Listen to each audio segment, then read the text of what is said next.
J'ai proposé à Thomas, Fabien et Sylvain de venir voir un documentaire, une avant-première, un documentaire qui va passer sur France 5. Les médicaments trafiqués sont des contrefaçons ou de vrais médicaments vendus illégalement. Un marché qui rapporte 200 milliards d'euros par an. Il est 10 fois plus rentable que le trafic de drogue.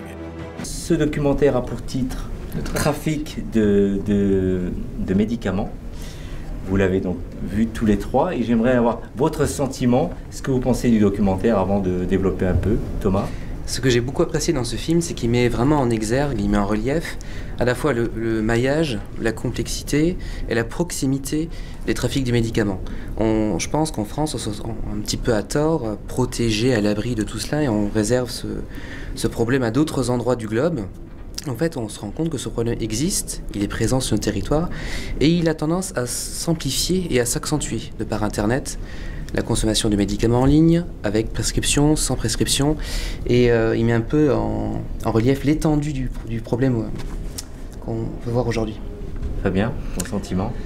Moi, ce qui m'a vraiment plu dans ce documentaire, c'est qu'il est en plein dans une actualité sur laquelle je travaille actuellement, qui est sur l'explosion de l'usage des drogues récréatives dans le milieu homosexuel, puisque c'est un des domaines sur lesquels je travaille beaucoup, par rapport aux prises de risques, par rapport au VIH, etc.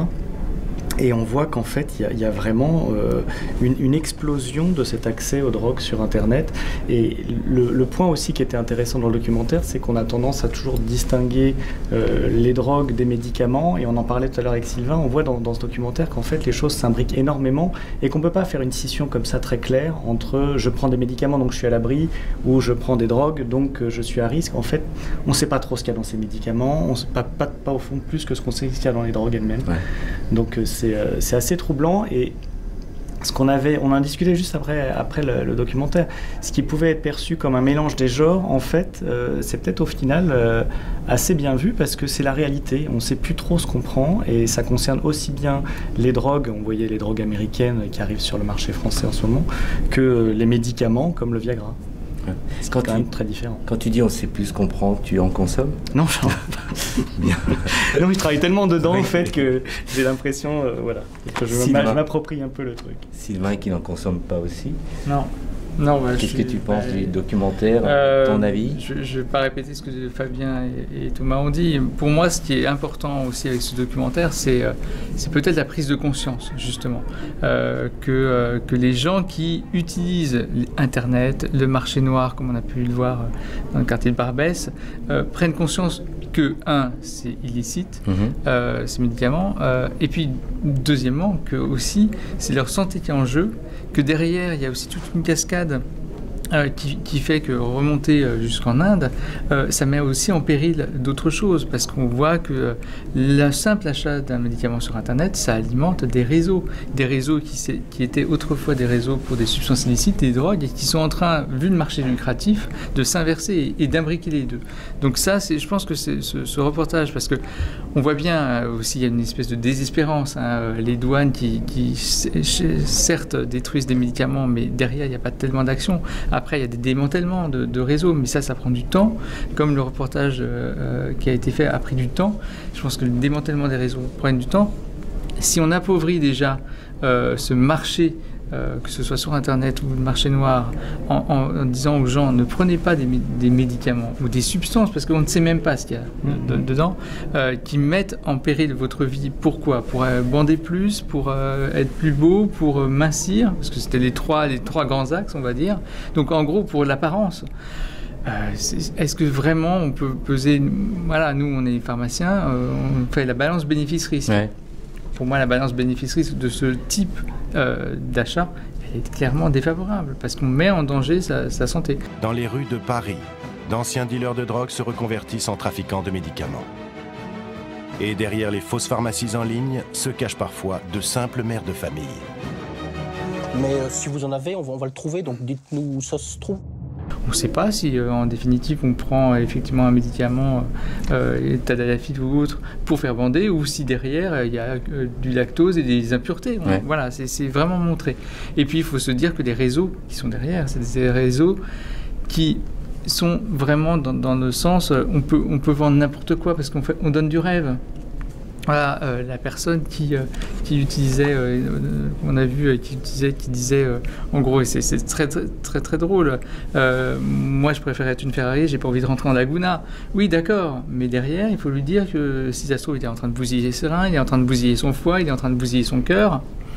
Bon, est-ce que ça vaut vraiment la chandelle? Donc je pense que c'est vraiment la prise de conscience et que des reportages comme celui qu'on vient de voir ce soir, mais d'autres, peuvent essayer que les gens n'aillent pas sur Internet. Voilà, il y a des pharmacies en ligne sur Internet et qui sont agrémentées et ce n'est que des médicaments sans prescription. Ouais. Qu'on peut vendre sur Internet. Tu souhaites réagir? Oui, il y a un autre truc qui m'a intéressé moi dans ce reportage, qui est traité un peu en filigrane, mais qu'on voit à un moment donné quand on dit que ça décrédibilise les laboratoires indiens de qualité. C'est qu'on est à une époque où on essaye vraiment de permettre aux gens d'adhérer au concept de générique. On a du mal, en France particulièrement, et pourtant ça peut vraiment changer la vie des gens, et surtout économiquement apporter beaucoup. Et c'est difficile quand on voit des choses comme ça de se dire bon, mais il y a quand même des bons laboratoires en Inde et il faut quand même que j'accepte quand le médecin me prescrit un générique. Je trouve que c'est abordé un peu en arrière-plan dans le documentaire et c'est extrêmement compliqué d'avoir des documentaires comme ça qui sont à la fois vigilants, alarmants sur la prise de ces médicaments quand ils sont falsifiés, des contrefaçons, et en même temps essayer de rassurer les gens en disant c'est pas tout, c'est pas tous les médicaments et il y a des très bons laboratoires en Inde et il y a des très bons génériques. C'est compliqué comme message, je trouve. Ted, bonsoir. Bonsoir, merci pour votre accueil. Bonsoir Eric. Bonsoir. Alors vous avez donc réalisé tous les deux trafic de médicaments. Comment est née l'idée de ce projet de film? Alors, j'ai envie de vous dire carrément par hasard, j'allais acheter avec Eric des médicaments contre la migraine, des aspirines à la pharmacie tout à côté du bureau. Et là, je vois un petit gamin gay demander des pilules érectiles. Une marque bien connue. Donc, c'est quand même bizarre, à son âge, il demande des pilules érectiles. Évidemment, il n'a pas d'ordonnance, il va se faire envoyer bouler. Et pas du tout. Le môme sort une liasse de billets. Et puis, je vois la pharmacienne, la patronne de la pharmacie, aller sur un coin et puis procéder à l'échange. Et donc là, on s'est dit, mais attends, qu'est-ce qui se passe? Le trafic, a priori, n'existe pas en France. On n'a pas de problème de trafic de médicaments dans notre pays. Et puis, en même temps, à la pharmacie du coin, je vois qu'il y a des transactions un peu bizarres. Donc, du coup, avec Eric, on a commencé à chercher, à s'intéresser à ce thème. Et là, on a découvert effectivement qu'il y en avait chez nous, que ça entrait, que c'était consommé et qu'on n'en parlait pas. Et qu'on s'attaquait à un sujet tabou, quoi. Donc, il fallait déflorer. C'est ça qui nous a excités en tant que journaliste, en tout cas. Vous avez donc dû voyager pour réaliser ce sujet, parce que vous parlez de l'Inde, par exemple, où provient un certain nombre de produits. Oui, alors Ted est surtout parti en Inde. Voilà, moi je me suis occupé aussi de la partie Europe avec Ted. Ted est parti en Inde, mais c'est vrai que le trafic de médicaments, ça va au-delà de la France, et on l'a vu dans le documentaire, c'est vraiment, ça traverse vraiment les frontières pour le coup. Et donc évidemment, les États-Unis, les pays comme les États-Unis sont évidemment touchés, notamment par le carfentanyl. Mais avec l'Inde aussi, ce qui se passe, c'est qu'évidemment l'Inde, c'est la plateforme en fait, vraiment de la contrefaçon dans le monde. Il y a beaucoup d'usines, il y a énormément de trafiquants là-bas, d'usines qui fabriquent de faux médicaments. 300 employés se relaient jour et nuit pour fabriquer des pilules érectiles, des anticancéreux ou des antituberculeux. C'est ici que nous fabriquons les tablettes de comprimés. Et quelle est votre capacité de production? Je peux vous sortir... Je peux vous sortir 200 000 tablettes par heure. 200 000 tablettes par heure? Nous avons 3 machines qui tournent jour et nuit. C'est vraiment en tout cas transnational. C'est-à-dire qu'aujourd'hui, les médicaments circulent partout et arrivent à toucher vraiment tous les publics. Tout le monde est concerné. Nous, dans la communauté gay, effectivement, on est beaucoup touchés par la question des pilules érectiles. Notamment, un de vos chroniqueurs le disait, à cause notamment du chemsex, parce que quand on prend des drogues, forcément, on commence à avoir du mal à bander. Et donc, du coup, on va prendre des pilules pour tenir le choc et pour pouvoir avoir des relations sexuelles sur tout un week-end, voire plus. Donc, il y a effectivement chez nous cette espèce de course je me défonce et en même temps je suis hyper performant et je suis le plus beau et je suis le meilleur.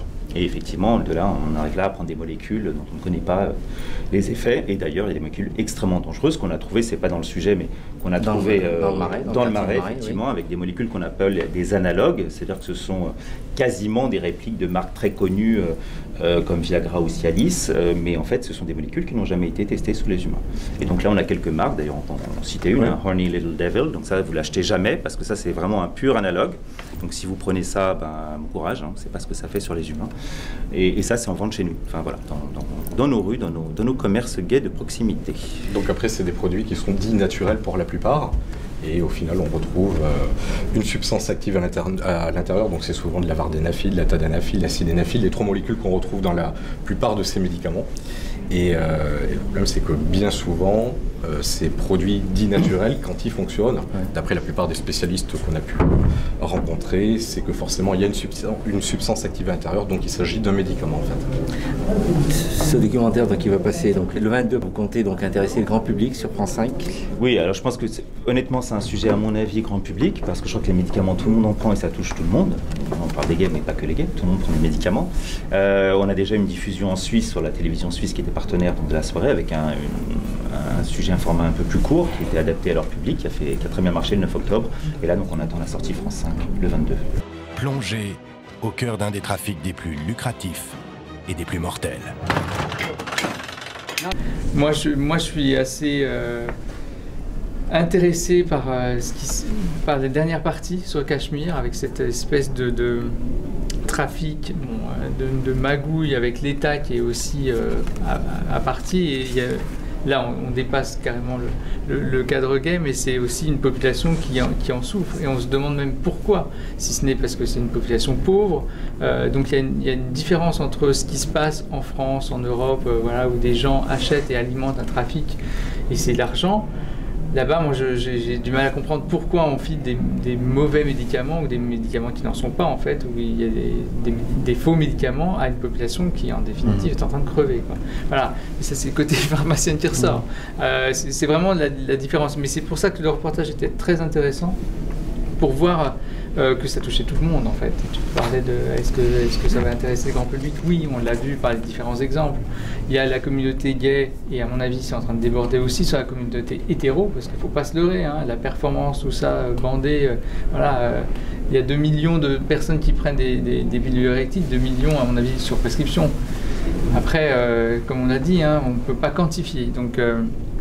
Donc il y a ça, il y a effectivement les gens qui veulent maigrir.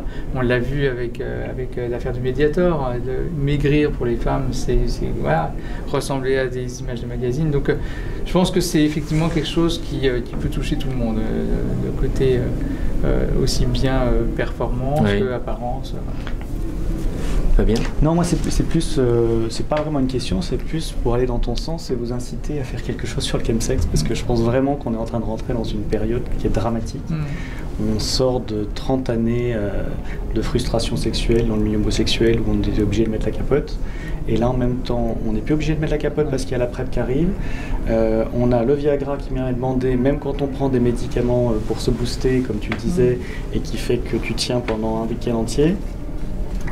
Tu sais plus ce que tu prends, tout coûte moins cher, c'est accessible sur internet. Enfin, je pense qu'il y a tout pour que ça pète et que ça soit un vrai drame dans le milieu gay. Et ça risque de déborder ensuite ailleurs que dans le milieu gay. Si on se réfère à ce qui s'est passé l'année dernière avec la Purple Drunk, c'est-à-dire des boissons justement de mélange de médicaments là qui étaient utilisés, détournés pour leur usage, mélangés à des sodas, etc., etc. On voit, et ça arrive chez les jeunes. Un petit paquet qui contient des produits pour sentir bon dans la maison.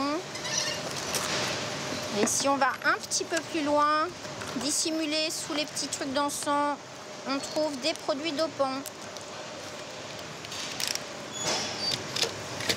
Donc voilà, ça c'est du Camagra sous forme de gel en fait.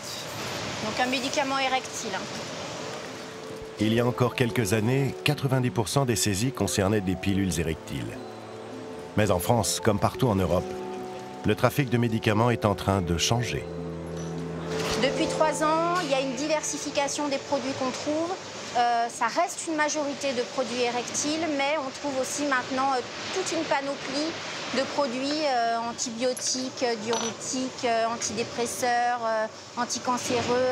Vraiment une panoplie extrêmement large. Là, il y a une enquête qui va sortir, qui a été faite en Allemagne sur 500 homosexuels séropositifs à qui on demandait est-ce que vous avez déjà pris, c'était anonyme, donc vraiment, est-ce que vous avez déjà pris des drogues récréatives sur les 6 derniers mois? Il y a 70% de personnes qui disent oui. 70%.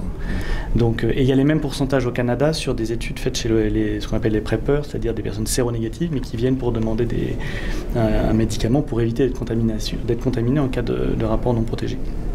Donc c'est énorme, et là aussi c'est abordé dans votre reportage, et là aussi c'est compliqué de faire ce distinguo, mais c'est pas uniquement un problème de produits frelatés, c'est que même si le produit est parfaitement bien, s'il est pris sans avis médical, il peut y avoir des interactions médicamenteuses. Il y en a qui sont parfaitement connues entre les poppers et il peut y avoir des contre-indications aussi physiologiques. Il y a des contre-indications physiologiques. Il y a avec les antirétroviraux. Donc c'est vraiment ce qui fait peur dans ce reportage, c'est qu'en fait le danger, il est un peu partout. Il est à la fois parce qu'on ne sait pas ce qu'on prend, mais même quand on sait ce qu'on prend, le fait qu'il n'y ait pas d'encadrement médical, c'est pas une solution. En Angleterre, la PrEP est maintenant, on peut la voir, mais sur Internet, et les médecins conseillent de la prendre sur Internet parce que le gouvernement ne veut pas la rembourser. Et en fait, c'est terrible parce qu'ils ne savent pas ce qu'ils prennent, et même quand ils le prennent sans avis médical, sans suivi. Voilà. Il vaut mieux rien prendre, en fait. Il vaut mieux ne rien prendre, au moins se renseigner auprès de personnes, de vrais professionnels de santé. C'est plutôt ça veut pas dire rien prendre. Et ça redonne un peu aux médicaments un peu sa vraie définition, c'est que c'est pas un produit anodin. C'est pour ça qu'il n'est pas en vente libre, on ne le retrouve pas partout, mais dans des pharmacies, avec des docteurs en pharmacie qui sont là pour répondre aux questions, orienter. Enfin certains, pas tous. Certains, pas tous, voilà. Mais dans tous les domaines, il y a des brebis galeuses, ça malheureusement, et c'est pour ça que l'ordre veille au grain. Ce sont des professions ordinales, on est très contrôlé, très surveillé, et ça, c'est ça ce qui est important, c'est qu'on a de la chance d'avoir ce maillage-là qui garantit une sécurité. Donc aller en pharmacie, mais on n'ose pas toujours s'exprimer avec le... Mais tu peux aller voir ton médecin aussi. Ou le médecin. Voilà, en fait, ça dépend du moment, de la personne. Voilà. Oui, et puis de plus en plus, les pharmacies essaient de mettre en place des lieux de confidentialité où il y a moyen d'avoir une discussion avec son pharmacien, et les bons pharmaciens vont vers ça, parce que là, quand même, l'idée c'est d'avoir un conseil pharmaceutique, c'est-à-dire d'accompagner la prise du médicament. Et quel que soit le médicament, pas uniquement des médicaments érectiles, c'est vraiment le médicament vraiment au sens large. Ça touche tout type de médicaments, de toute pathologie. Il peut y avoir des interactions, donc il n'y a aucune question des bêtes. On le voit dans le reportage au tout début, la douane, elle trouve des antibiotiques. On peut se dire, mais pourquoi commander sur Internet des antibiotiques? Les antibiotiques, c'est quand on est malade. Donc là aussi, il faut se poser des questions sur est-ce que c'est parce que c'est moins cher? Est-ce que c'est parce que la personne n'a pas envie d'aller voir son médecin dépenser de l'argent? Enfin voilà, il y a beaucoup de choses à se poser comme question. Et pourtant, en France, on a, comme l'a dit Thomas, un maillage de pharmaciens, de médecins. Une consultation chez le médecin généraliste, c'est quand même assez simple. C'est remboursé par la sécurité sociale. Et pourtant, il y a quand même ce trafic-là. Donc il faut se poser des questions, je pense.